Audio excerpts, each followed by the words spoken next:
Game one of the NLCS was an unmitigated disaster for the New York Mets. Can they bounce back in game two? We'll talk about that and more on today's show.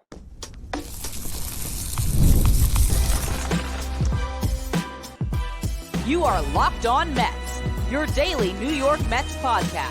Part of the Locked On Podcast Network, your team every day. Hello to all you amazing Mets fans. You're watching Locked On Mets, part of the Locked On Podcast Network, your team every day. I'm your host, Ryan Finkelstein. If you want to find any of my work, follow me on X at Finkelstein Ryan. You can also find some of my writing at justbaseball.com, where I work as the managing editor. You can start the season with a big return on FanDuel. Place your first $5 bet, and you'll get $200 in bonus bets guaranteed. It's at FanDuel.com to get started. Well, like a lot of you, I was fired up to watch the Mets tonight. Called up my dad this morning. So you know what? It's Mets and Giants playing at the same time. Those are our teams. Let's go to a sports bar. Let's make a night out of it. Let's have some fun. Let's watch both of these games simultaneously together and root on the Mets primarily. But hey, little side action, some Giants football at the same time. What a horrible night. No offense to the company, because, you know, if you're going to have a night like that, do it with the guy that brought you into both of those fandoms. But, man, it was brutal. And everything that could go wrong did go wrong for the New York Mets in this game. That does not mean the series is over. That does not mean that you should not watch game two. This is a Mets team that has taken more punches than any team in baseball. They can get off the mat, go out, win game two, and then mission accomplished. You had to win one game in LA to be in a pretty good spot where at least you don't have to win every single game at Citi Field. So go out, win a baseball game two, everything's all right. But this broke exactly the way the Dodgers would have wanted. Not only did they jump all over Kodai Senga, and Senga was just a disaster. And we'll talk about that a little bit more in the second segment, because while I think that really was the story of the game, that's what everybody was talking about. And listen, I told you going into Friday, right? I did the shows before Dodgers was finalized. It was Dodgers, Padres. Who would you rather face? And I talked about the strengths that the Dodgers and the Padres shared, the weaknesses, and where the Mets had an edge on those teams. And I talked about the pitching. And in that show, I said if it was up to me, I would start Kodai Senga game four. We can talk about that a little bit more in the next segment, because, again, that is the biggest talking point. And I think it's overshadowing what was just a really bad game by the Mets and a really good game by the Dodgers. So you obviously have that element, right? Senga gets the Mets off to a bad start. But Senga was out of this game in the second inning, and he gave up 3 runs. The Dodgers scored 9. The Mets didn't score any. Okay, this was a bad baseball game, start to finish, for the New York Mets. And everything that the Dodgers, you know, if they scripted it, this is what they wanted. They got 7 scoreless from Jack Flaherty. So they wanted to be able to potentially go to a bullpen game two, because that's their strength. We talked about that going into the series. The Dodgers bullpen is their strength. They're operating with, 2.5 pitchers. And it's Jack Flaherty is their one starter that they trust. Yoshinobu Yamamoto are both like 3/4 of a trusted pitcher for them, where you think you might get some length, but they're really sort of 5 and dive guys based on how we've seen them so far in October. The fact that they're both, coming off injuries to some respects. For Buehler, first year off Tommy John. For Yoshinobu Yamamoto, a year where he's just been hurt most of the season. So their strength is their bullpen. And if their bullpen got taxed in game one, they'd probably go to Buehler in game two to get some length. Now they can go bullpen game in game two, day off after that. And then game three, they can go to Walker Buehler with Yoshinobu Yamamoto ready for game four and a bullpen ready to assist those guys in those 2 games before they get back to Flaherty in game 5. So again, all of this worked out perfectly for the Los Angeles Dodgers. And if you look at sort of the way this game flowed, right? First inning, Kodai Senga gets Shohei Ohtani out on 2 pitches. Then he completely loses his own, walks 3 straight batters. Got Will Smith to pop up, almost gets out of the inning despite having just terrible stuff. Just fastball didn't have the same life. His velo is down across the board. No chance with the ghost fork. It was just an uncompetitive pitch. He basically just threw cutters all night, hoping that he could, get some outs by pitching to contact. Kind of worked a little bit because he almost got out of that inning Max Muncy gets a base hit to cash in a couple. Second inning, again, he starts off nowhere near the zone, walks Gavin Lux. Then the Dodgers go sack bunt, and Ohtani comes up, gets a base hit. And that happened twice in this game, where the Dodgers were able to execute a sacrifice bunt, and then they followed up by getting the hit to drive in the run. The Mets on the other side just could not hit in this game. Jack Flaherty was great. He was perfect the first time through the order. He walked a couple in the fourth inning. Starlin Marte got up with Lindor and Alonso on, hits one to the warning track, doesn't get enough of it. That ball goes out. It's a different game. It doesn't. Fifth inning, Jesse Winker gets a leadoff single. Jose Iglesias follows it up with a base hit of his own.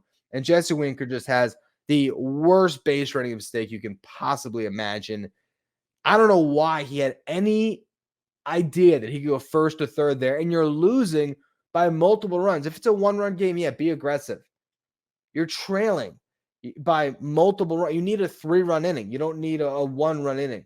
Yes, you want to chip away, but you cannot run into an out there. Jesse Winker just gets caught in no man's land, as he said after the game.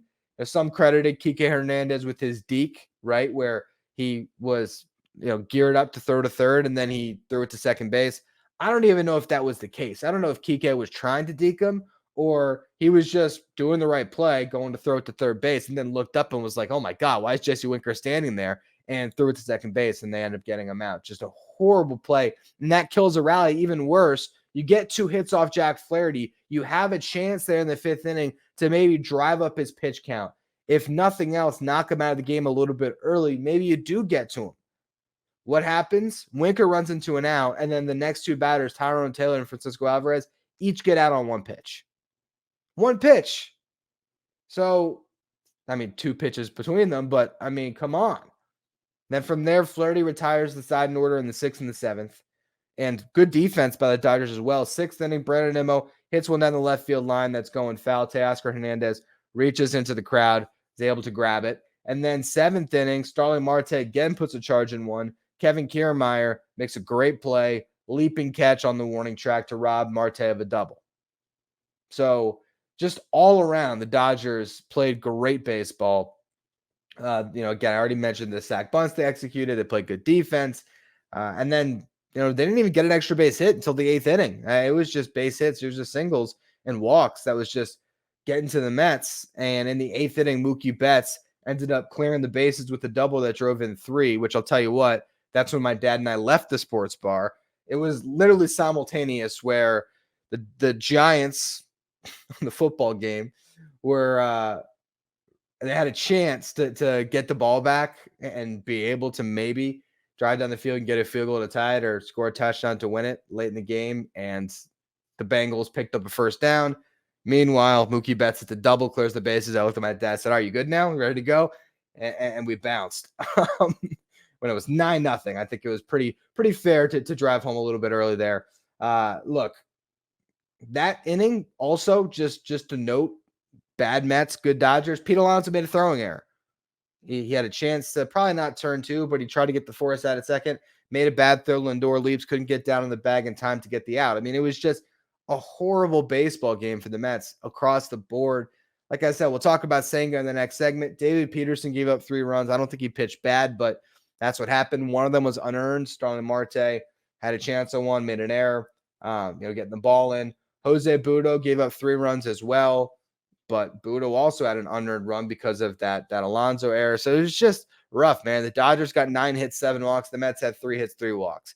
And, we've talked so much about the Mets riding momentum, carrying momentum. Felt like the Dodgers carried momentum into this game. They just had a tough, hard-fought series against a really good baseball team in the Padres, and they win it in 5 games, and they win with their backs against the wall. They were facing elimination for the first time all year. Obviously, they've never been close to elimination. They won their division and got the top seed. They end up falling behind 2-1 in that NLCS. Had to win a big game 4 with a bullpen game, and then a game 5, and they were able to do that. Now they come here. Now the Mets coming to town to face them, and they just sort of carried that momentum through. The Mets got to find a way to stop it. But the story of the game still, as much as I talked about everything else that went wrong here for the Mets, it's the fact that Kodai Senga got the ball for the Mets instead of Sean Manaea, and that's what everyone's talking about today. So we got to do it as well. I'm going to break that down in the next segment. is this decision going to haunt the Mets beyond just game one? Is this something that's going to come back again to bite the Mets in game five? Is it going to potentially hurt them in game two even? Because Sean Manaea has been better on regular rest this year than getting an extra day. So I want to talk through all the different wrinkles of what happened from that decision in just a minute. First, though, quick word from our sponsors. Today's episode is brought to you by Ibotta. Ibotta is the free app that gives you the most cash back every time you shop on hundreds of items from groceries to beauty supplies and more. The average Ibotta user earns $256 per year. That could cover the cost of an entire shopping trip. Other apps give you points that don't amount to much. With Ibotta, just add your offers in the app, upload your receipt, and you get real cash that you can cash out to your bank account, PayPal, or gift cards. Join the over 50 million savers and earn cash back every time you shop from over 2,700 brands and retailers, including Lowe's, Macy's, Sephora, Best Buy, and more. And right now, Ibotta is offering our listeners $5 just for trying Ibotta by using the code LOCKEDONMLB when you register. Just go to the App Store or Google Play Store and download the free Ibotta app to start earning cash back and use the code LOCKEDONMLB. That's Ibotta, IBOTTA, in the Google Play or App Store, and use that code LOCKEDONMLB. Stay up to date with all the latest in the world of sports when you check out Locked On Sports Today, streaming 24/7 on YouTube. If you're watching on YouTube, do me a favor, hit that subscribe button. Goal is to get to 11,000 subscribers by the end of the postseason. I appreciate all of you who continue to subscribe, and I will be going live tonight after game two. So make sure you have that notification bell clicked as well so you are notified when I do go live after the game. All right, so let's talk about the decision with Kodai Senga, right? Because he looked awful, right? Velo was down, nowhere into the zone. Fastball was not sharp. Forkball, no chance, not competitive. Just had to throw cutters to try to get by. It just was a brutal, brutal start that makes you question if he's even going to be a viable option in game five. David Peterson threw 40 pitches. Most he's thrown in the playoffs is the 50 pitches he threw in relief of Senga in game one of the NLCS. His last start was now over 2 weeks ago. So is David Peterson in game five going to be ready to give you, 70, 80 pitches? I think that would be the hope if all broke right, but that's where this gets really complicated. Once you get to that game five, who knows? Maybe the Mets have their backs against the wall. They might be facing elimination. Let's say they lose in game two. They take game three, lose game four. Now game five, you're going to start Kodai Senga in an elimination game? That's where this really could come back to bite the Mets. And look, everything is hindsight, right? If Kodai Senga goes out there tonight and he gives you 3 scoreless and the Mets just aren't hitting, then the Dodgers score 6 runs in the final 6 innings and the Mets never score, we're not talking about this. So it's obviously more glaring because of what happened. But you can't say we didn't talk about this because this is something that, again, I spent the show on Friday mentioning. And even on Saturday after we heard the news, I was giving the Mets the benefit of the doubt because, look, they got here, right? The decision makers, they decided this was the best thing. And the Mets have made a lot of really good choices to get to this point where they have surprised everyone to be in the NLCS. So I didn't want to completely rip them for it. And there was a roadmap where this could have worked. I think the difference between choosing Senga in this game one and choosing Senga in the last game one is this time they had other options. And I just felt like they should have trusted the guys that got them here. And yes, Kodai Senga gave you a couple innings in the NLDS. Jose Quintana gave you 170 innings. Sean Manaea, Luis Severino give you 180 innings, and that's not counting what they've given you in the playoffs. Those are the guys that got you here. And I think the thing that makes me frustrated more than even Sean Manaea not going in game one, because look, Manaea's going in game two against the bullpen for the Dodgers. And if the front office and Carlos Mendoza and those who made that decision felt like Sean Manaea was going to be better with an extra day's rest, all right, well, now let's see it. Because if Sean Manaea goes 7 shutty, then maybe you're going to have to sit back and say, well, he looked pretty sharp on that 5 days rest. And who knows if he would look that good on 4 days rest. So you can just play the woulda, coulda, shoulda thing all you want. But if Sean Manaea wins game two, I think a lot of this point is moot But at the same time, what bothers me about this more than Manaea not going game one is the fact that you took the ball out of Jose Quintana's hands for a game. That's what frustrates me more than anything, because you could have gone with Jose Quintana game three, and then Quintana would have been ready to turn around and pitch a game seven. Now that'll be Severino's spot, a game three, game seven. And I kind of trust Quintana more than Severino. Granted, Sevy can turn it on. I do still have faith that Severino can get the job done. I'm not going to say that he can't, but Jose Quintana thrown 11 scoreless innings in the playoffs. Jose Quintana was the best pitcher in baseball in September. I mean, the guy's been really good, and maybe they just don't trust it. Maybe they just think, well, as good as he's been, his stuff just isn't quite as good as Senga's stuff, as Manaea's stuff, as Severino's stuff. Heck, even as David Peterson's stuff. And in some respects, I can get that. But here's the thing. Jose Quintana has the most experience than all those guys. Jose Quintana has a really slow heart rate right now in the playoffs. And I think that's the part that gets to me more, is the fact that you could have gotten 2 starts out of Quintana. Now he's just going to start a pivotal game 4 and see what happens there. And that's going to be going up against Yoshinobu Yamamoto. I would have liked it more if the Mets had Kodai Senga going in that game, where it would have been a little bit more of that bullpen game, kitchen sink, see what happens. I felt like the Mets' biggest strength going into this series was the fact that they had those 3 starting pitchers that you can trust to go out there and get you 6 innings. If they open up the series with those guys and closed it with those guys with 1 game in the middle where it was Senga, Peterson, figure it out, I thought that was the better roadmap than what we ultimately got here. And now when you get to a game 5, you're going to have to throw Kodai Senga. I mean, unless he just tells you he can't physically go, but then that would be even worse because, well, now you're 2 guys short on the roster because the Mets chose to go with an extra bat instead of an extra arm on this playoff roster.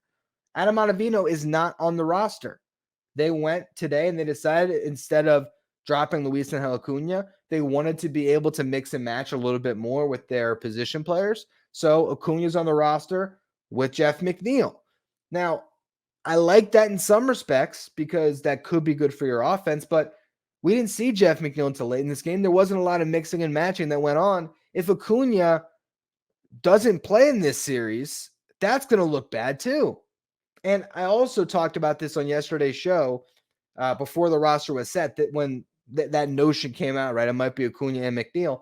I said, all right, if you're going to do that, maybe have Joey Lucchesi on the roster instead of Danny Young and, have another starting pitcher to give you bulk. It would have been great in this game today when it got away from you. Just give the ball to Joey Lucchesi and have him pitch until his arm falls off. Instead, you used Danny Young, and he pitched pretty well. He got 4 outs without giving up anything. You had to go to Jose Butto, and I don't know. I saw some tweets out there for people like, it's inexcusable to pitch Butto here. What else were you going to do? Just throw Danny Young 50 pitches? You can't really do that. So they sort of had to go to Butto because based on their circle of trust with their relievers, he's the furthest one on the outside of it now. I think despite the struggles of Phil Maton, because he's a veteran that's pitched in October before, I think Carlos Mendoza still trusts Maton a little bit more than Butto. They used Garrett in the game already, and Garrett actually looked really good. So now Reed Garrett looking like a better and better option throughout this series, which is nice. They weren't going to go to Stanek or Diaz. So at that point, there's really not any other options other than McGill. And I think they wanted to save Tyler McGill because, God forbid, Manaea goes short in the second game. You need somebody. So now that's Tyler McGill. So I just think the Mets took their strength in this series and they didn't focus it properly. Again, if Kodai Senga goes 3 scoreless, it's less of a talking point for sure. But it is something to monitor now. And it's up to those 3 guys, Manaea, Severino, and Quintana, to wash it away. Because if those guys show up and they deliver and the Mets win 3 of those games, all 3 games, or at least 2 of them, and it's an even series going into game 5, and you have Manaea and Severino to pitch the final 2 games in LA, well, all right, maybe it all works out, because at that point, if you get to a game 5 and it's Kodai Senga, David Peterson, see what happens, and it's an even series, well, all right, you're sitting pretty again because you don't have to win that game. So we'll see. We'll see exactly where this series goes from here. But at this point, it's once again on Sean Manaea's shoulders to really deliver for the New York Mets. Everybody wanted him in this game today, and maybe he would have matched zeros with Jack Flaherty, and maybe the Mets still would have lost. So a counter to it is the Dodgers were maybe inevitable in this game. Maybe it works out for the Mets, and maybe Sean Manaea beats the bullpen for the Dodgers, and the Mets can score some runs, and Sean Manaea can carry you through this game, and it all worked out. You end up going back to New York 1-1. And all of us who are, like myself right now, criticizing the Mets front office and Carlos Mendoza and everyone who made that decision, if Sean Manaea shoves and the Mets win the game, you kind of have to flush it and just move on. So we'll see what Manaea does in game 2. That's what I want to talk about next. I want to preview second game of this series. First, though, another quick word from our sponsors. Today's episode is brought to you by FanDuel. Hey, NFL fans, you can start the season with a big return on FanDuel, America's #1 sports book. So when you get a hunch in the middle of the game, you can check out the latest stats, view live play-by-play, and so much more on the same page where you place your bets. You'll get started with $200 in bonus bets guaranteed when you place your first $5 bet. That's $200 in bonus bets guaranteed, win or lose. If you lose that $5 bet, doesn't that matter? You're going to get $200 in bonus bets guaranteed. And you can look for these Mets games, look at props if you want to. So maybe you like Pete Alonso or Mark Vientos to hit a home run. Maybe you're looking at Sean Manaea strikeouts. You can find all of that at FanDuel.com. You can place that $5 bet on any of those things in the Mets, maybe just for the Mets to win the game in game 2, and you're going to get the $200 in bonus bets guaranteed. That's FanDuel.com, America's #1 sports book.